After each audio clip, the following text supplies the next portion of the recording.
and have different media, different strata, different propaganda, different niches, different subgroups, and they write all about it even in the 20s with the fellow that wrote the book Propaganda. I mean, it's all Edward Bernays. It's just all there, and we're here desperately telling people.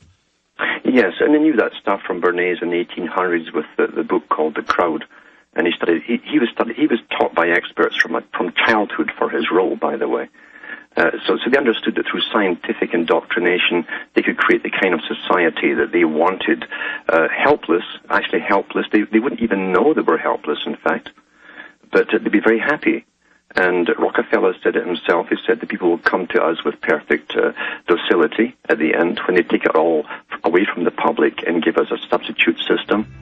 That can be done for most people. Most people cannot think for themselves. They live in Plato's cave. They can only parrot what each one parrots from the media. And because they're all parroting the same things, they think they're sane. They actually think they're sane. And they're living in a false paradigm. This is key. This is key. Alan Watt, a big part of Fall of the Republic, a big part of the next Fall of the Republic. Get it on DVD, make copies, get it out to people still in the Matrix. We'll be right back. Okay, I've got a really good memory, but it's not perfect. No one's is. Unless it's the Borg mind of the computer system, and that's full of mistakes. But it's like yesterday, I was up on air talking about Pentagon technology to get the heat resonance biometric print of your body, or even your shoulders and the top of your head. And I got an email saying, Alex, they can't brain scan you from orbit. People got confused by that. I was reading a BBC article from, 5 years ago, about 25 meters away, they can brain scan you, and they're putting these up. It was also CBS News. Then I went into identification, biometric systems of how you walk from the ground, satellites that can identify you once they have your heat resonance print of your shoulders and the top of your head from orbit. Okay, that is admitted. So people get confused by that. Now, I was going from memory on this DC Global Strategic Trends Program, 2007-2036. Here's the London Guardian. Revolution, flash mobs, brain chips, a grim vision of the future. I need to get Paul Watson, Steve Watson, Aaron Dykes, Kurt Nimmo, somebody, one of my great writers, researchers, to go through this report 3 years later and show how much of what they talked about that would start happening by 2010 has now begun. Okay? But in here, I had them search in the PDF file, it's 100-something pages, the term neutron weapons. And they did find it. But it talks about how they may be used to end war, kind of what Bertrand Russell was saying of we'll use nuclear war to knock out all our enemies and then have an age of peace. So it must be the U.S. version of this, or perhaps even a PNAC, because I know I've read it and did a story about it, where they talk about we'll use neutron bombs against populations if they try to take over the government. So we need to ferret that out, because, again, these things all mimic each other and are very similar. We're going to go to calls here, but Alan Watt, you were getting into the narcissism, how they train people to not care. I've read Roman historians who wrote about the fact that early on in Rome they didn't have gladiatorial events, and that they scientifically, as a way to dehumanize, and so people would put up with tyranny, first it was convicted hardcore criminals had to fight. Then it was old slaves. Then it was basically everybody. Then it was your neighbor next week. And as long as the public could cheer for somebody being torn apart this week, that dehumanized everyone and made them enjoy seeing their fellow humans killed. Next week it would probably be them, and that things got worse and worse as the empire declined. They did this consciously 2,000 plus years ago, right through their fall in 410 to the Visigoth chieftain Alaric. And so this is a much more, they had scientific control 2,000 years ago. The Greeks had it 2,500 years ago. Continue. Yes, and what you find, too, is that the big authors who worked for the Fabian Society, which is just an arm, a specialized arm to control left-wing for the socialized world that they bring in on behalf of the elite. In fact, it was all started up by the elite themselves and funded by them. And they're all issue of international affairs. They're all branches, specialized branches of the same thing. And you'll find that their authors have talked about this particular age we're in today. One of them was Arnold Toynbee, a professor at Oxford. He was the one who taught Rhodes Scholars for World Government on behalf of the elite. And he said in his own history books, he's a philosopher and historian, He said that this is what happens at the end of an age when an empire is going down. Now, the elite always move out before the empire crashes, by the way. You never see that the rich people get put under. And they bring homosexuality to the fore, lesbianism, party for the wealthy elites, and then the rest emulate that too. They have fewer and fewer children. They have infanticide. It becomes very common. And so they know the techniques of bringing down society. Everybody's partying, having fun, entertainment, drama, plays staged as never before. And it says that this can be re-implemented at any time, in any culture, in any empire. And the same, as long as you bring in the same formula and sequence, you can recreate that and bring the people down to basically a slave level. And now that was also said by Carroll Quigley, Professor Carroll Quigley, who was a historian for the Council on Foreign Relations, and he taught at the U.S. State Department. He taught the diplomats, and he also taught the guys in the Pentagon. So they use knowledge for weapons.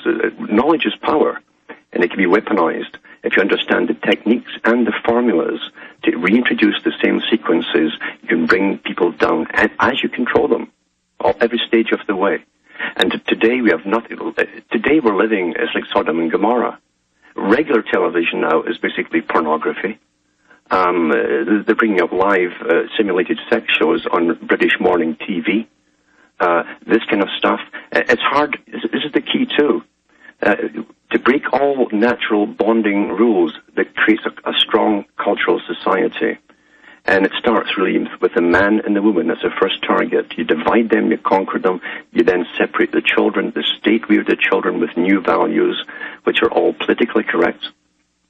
Every intake in kindergarten is taught to a scientific formula so that the intake in the previous year are given a little upgrade from the previous year before them for what they will expect to happen culturally in society in their lifetime, so that when it happens, they think it's normal. And Beria, who was the KGB or NKVD head of the Soviet Union in 1934 at the International Communist Meeting, talked about this. He said it used to take 70 years to alter society in a cultural way to our advantage. Now, we said, in 1934, it takes 5 years through indoctrination of the intakes of children.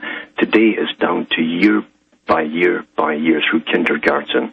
It's a scientific indoctrination so that they'll get brought up in a world where, brain chipping will be normal. Hermaphroditic beings cloned in laboratories will be normal, all kinds. There'll be no such thing as pedophilia anymore. That's another big goal. Destruction of all normalcy means you are defenseless against the big boys because you have no cultural values to hold on to and stand up for. When you can't stand up for anything, you are totally defeated. You're now a blank slate that they can program anything they want into. You're an empty hard drive. Yeah. Now, I want to go over this, and then we're going to calls. I mentioned this last hour. Contestants turned torturers in French TV game show experiment. And here's the Stanford experiment from 1971, where the professors themselves went crazy with the mock prison and torture and even began actually trying to hurt people and kill people. And they were telling people to mock executions that they thought were real, and they were actually carrying it out because of the mad, crazy power trip. And this was almost 40 years ago, ladies and gentlemen. This was 39 years ago. Think of how far they've taken us now. I want to play a Fox News clip of this torture show where we're all being taught it's beautiful and wonder. Roses aren't beautiful, beautiful green fields, beautiful oceans, love, innocence, honor. It's not good. Death, destruction, blood, torture. This is what's beautiful. This is what's good. This is your power. Your power to hate and kill and to give support to killing. An evil culture by design, so we're defenseless. Virtue, sovereignty is the antidote. States' rights, cutting the size of government, not putting your children in government training camps, warning everyone you know, getting upset, getting through the comfort zone, breaking out of your bubbles, realizing how serious and real this is and that everything else you're being programmed with is fake. What's real is the government think tanks. What's real is the documents. What's real is what's really happening, not the false spectrum analysis projected on you that is literally a matrix-like system that we're now digitally, television all going now to 3D, which they admit is total mind control, makes you mentally ill, just total programming, drugging the water supply. We're deep into this technological dictatorship right now. Last week, Georgian state-controlled TV broadcast that the Russians had invaded again. They never invaded to begin with. They have simulated cyber attacks, simulated terror attacks. They announce on U.S. TV it's fake only at the beginning. All of this War of the Worlds psychological brainwashing. This is done so people associate torture as fun. That's why they brought out the Abu Ghraib torture, was to get you ready to accept it. Now police all over the world are taught pain compliance, and a federal court and a state court have ruled police can now break arms and taser you to answer questions without a warrant. Alan Watt.